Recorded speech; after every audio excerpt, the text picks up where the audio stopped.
जी अस्सलाम वालेकुम।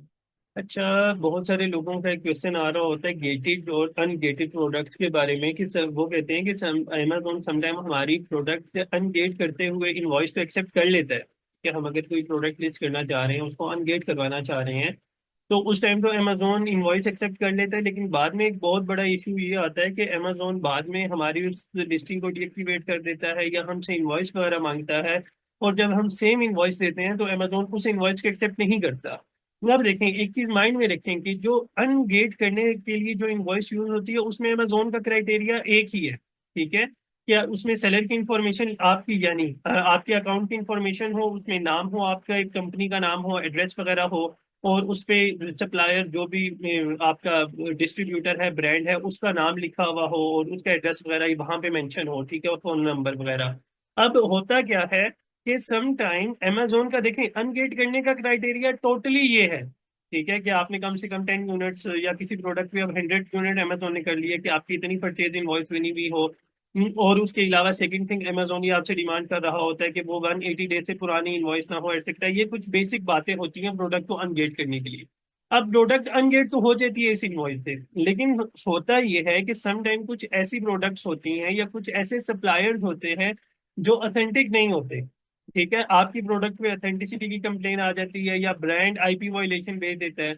और जब अमेजोन को भी अब देखें पता होता है कि ये जो सप्लायर है ये ठीक नहीं है, ये ऑथेंटिक नहीं है, ठीक है, तो वो फिर आपसे डिमांड करता है कि अब आप दोबारा से इनवॉइस सबमिट करें। तो जब आप सेम सप्लायर जिसकी इनवॉइस आपने अनगेट, जाहिर बात है आपके पास तो उसी की इनवॉइस है, अब आप अनगेट करते हुए जब आप उस सप्लायर की इनवॉइस दे रहे हैं तो अमेजोन उसको कभी भी एक्सेप्ट नहीं करेगा। क्यों? क्योंकि वो सप्लायर तो ऑथेंटिक ही नहीं है, वो सप्लायर तो ब्रांड का ऑथराइज सप्लायर है ही नहीं। ठीक है, तो ये एक बहुत बड़ा फर्क होता है। अक्सर लोग कंफ्यूज होते हैं कि भाई हमने प्रोडक्ट को लिस्ट तो कर दिया था, लिस्ट करते वक्त तो अमेजोन ने हमारी प्रोडक्ट जो इनवॉइस थी वो एक्सेप्ट कर ली थी, लेकिन अब बाद में नहीं कर रहा। बाद में क्यों नहीं कर रहा? क्यों? क्योंकि अब आपका जो सप्लायर है, पहले भी सप्लायर, देखिए आपको एक चीज बताऊं, आपको एक मजे की चीज बताऊं, अमेजोन सम टाइम इस पे इतनी ज्यादा सख्ती नहीं करता कि आपकी इनवॉइस के ऊपर नाम लिखा हुआ नहीं, कभी कभी छोटे से परफॉर्मर के थ्रू भी अमेजोन आपकी इनवॉइस अनगेट कर देता है। आप ये कभी आजमा के देखिएगा। ठीक है, अब अनगेट करना प्रोडक्ट को ये कोई मुश्किल काम नहीं है। ठीक है, ये आप कोई भी फेक डॉक्यूमेंट भी बना के सबमिट कराएं तो अमेजोन वो भी एक्सेप्ट कर लेगा। इतना सम टाइम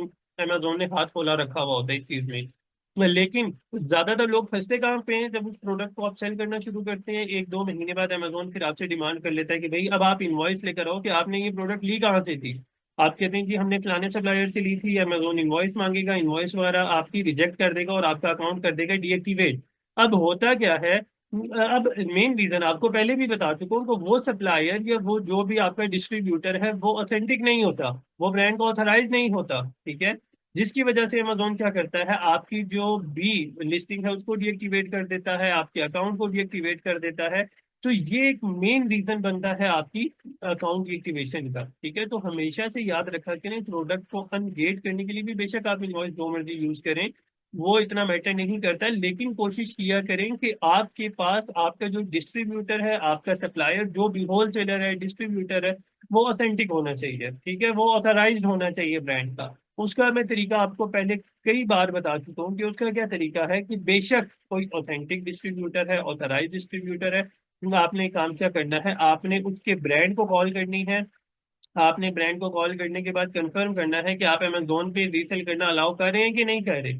ठीक है, अगर वो अलाउ कर रहे हैं तो वेल एंड गुड, आप उस प्रोडक्ट की तरफ जाएं। अगर अलाउ नहीं कर रहे तो फिर छोड़ दें। ठीक है, अगर देखें आप अलाउ नहीं कर रहे, उसके बाद भी उन्होंने आपको, ब्रांड ने बता तो दिया कि ये हमारा ऑथराइज डिस्ट्रीब्यूटर है, बहुत सारे जाने माने डिस्ट्रीब्यूटर है, किसी ने वीडियो में एक बताया था, पता नहीं मेरी वीडियो में कोई क्वेश्चन आया था कि मैं ऑथेंटिक डिस्ट्रीब्यूटर्स की लिस्ट भी बताऊं। ठीक है, उसमें की ही डिस्ट्रीब्यूटर एक जाना माना डिस्ट्रीब्यूटर है, इंपीरियल डिस्ट्रीब्यूटर है, United perfume, sorry United perfume के नाम का एक डिस्ट्रीब्यूटर है। ये सब ऑथराइज डिस्ट्रीब्यूटर है, ऑथेंटिक डिस्ट्रीब्यूटर है।